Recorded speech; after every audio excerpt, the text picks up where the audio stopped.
Buena gente, en este video voy a leer un fragmento de mi novela Historieta Nacional que cuenta el momento en que René, un coleccionista de cómics especializado en Superman, descubre que en su barrio abrió una comiquería. Si quieren saber más sobre la novela, como por ejemplo cómo conseguirla, pasen por mi web alejovaldearena.com, donde van a encontrar toda la información necesaria. Pero vayan después. Ahora escuchen esta lectura y ojalá que la disfruten. En el frente del caserón, junto a la puerta del cerco, oculto entre las hojas de la ligustrina, había un buzón para la correspondencia. Pasaba todos los días por al lado sin mirarlo, hasta que una tarde notó que por la boca asomaban varios sobres. Cuando lo abrió, del interior cayó una catarata de facturas de servicios sin pagar y volantes con menús y ofertas de casas de comida. Juntó los papeles del suelo y los llevó a la mesa de la cocina para estudiarlos. Había varios avisos de corte entre las facturas, con letras grandes y rojas. No tenía ni idea de qué debía hacer al respecto y eso lo angustió. Pero la angustia duró poco porque revisando las ofertas de delivery hizo un hallazgo asombroso.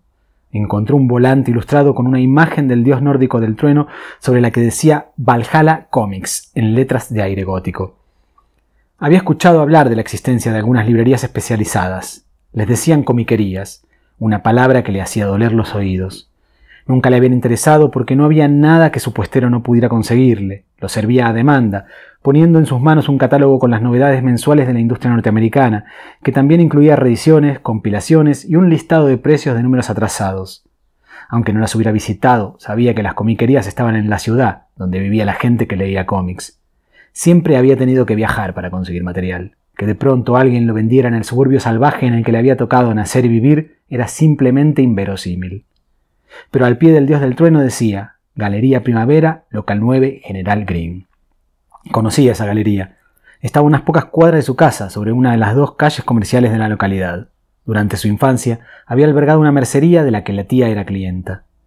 Acababa de volver del trabajo, tenía hambre y estaba cansado, pero necesitaba saber cuánto antes si Valhalla Comics era real. Caminó hasta el centro con una ansiedad que no sentía desde que era un niño y esperaba que la tía volviera de los mandados con alguna revista. La Galería Primavera, que había tenido su momento de esplendor 20 años atrás, era un túnel oscuro con olor a orina.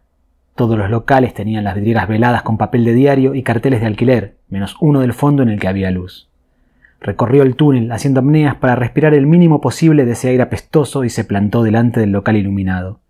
En la vidriera estaba pintado el nombre de la comiquería en las mismas letras góticas del folleto. Lo que vio expuesto lo decepcionó.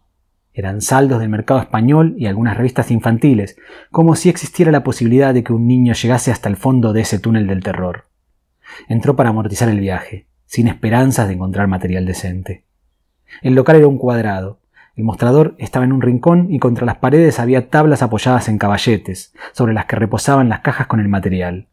La decoración era escasa, algunos pósteres y un par de estantes con muñecos que se veían diminutos y aislados. Detrás del mostrador había un hombre joven con el pelo largo atado en una cola de caballo leyendo un comic book en edición original. «Hola», saludó el librero. «Si te puedo ayudar, avísame». «Voy a mirar», dijo René, para establecer que no necesitaba asistencia. Se puso a revisar caja por caja. Además de saldos españoles, encontró material producido en el país, décadas atrás. Revistas con historietas de aventuras espaciales, de vaqueros, policiales, incluso románticas y deportivas. Eran publicaciones de kiosco, pobremente impresas en papel malo, para lectores que preferían no imaginarse. También encontró una cantidad ridícula de material infantil de formato apaisado y muchos números de una antología en blanco y negro cuyas tapas, siempre sucias de sexo y simbolismos herméticos, le parecían repugnantes. Moderando su opinión, siendo generoso, podía pensar que estaba en una casa de canje, pero jamás en una librería especializada. «Las novedades las traigo a pedido», dijo el librero como si le hubiera leído la mente. «¿Y atrasados?», preguntó. «Lo que quieras». El librero se agachó detrás del mostrador y resurgió con una revista gruesa. René identificó de inmediato la publicación. Era el mismo catálogo que le ofrecía su puestero del mercado de coleccionistas. «Si reservás, las novedades tardan una semana en llegar», le informó el librero. «Los atrasados depende de si están en stock». Se acercó al mostrador y aceptó la revista. ¿Era posible que la llave del universo estuviera oculta en el fondo de una galería abandonada y hedionda de General Green? La tenía en las manos, pero le seguía pareciendo mentira. «Sentate», dijo el librero, ofreciéndole una silla que estaba junto al mostrador. «Ponete cómodo». Se sentó y fue directo a las páginas que promocionaban los títulos del campeón. Lo que vio arruinó la experiencia maravillosa que estaba viviendo. 4 personajes de cartón pintado, un herrero, un adolescente, un robot y un alienígena habían usurpado los colores del campeón y sus 4 series mensuales. ¿Lo seguís?, preguntó el librero. Sí, respondió René, pero dejé en la muerte. Claro, dijo el otro, te entiendo. Sin que se lo pidiera, el librero lo puso al día y resultó que la situación superaba con creces sus pronósticos más negativos. 3 de los personajes usurpadores afirmaban ser el campeón regresado del más allá con nueva forma. Una herejía del tamaño de la codicia de sus perpetradores.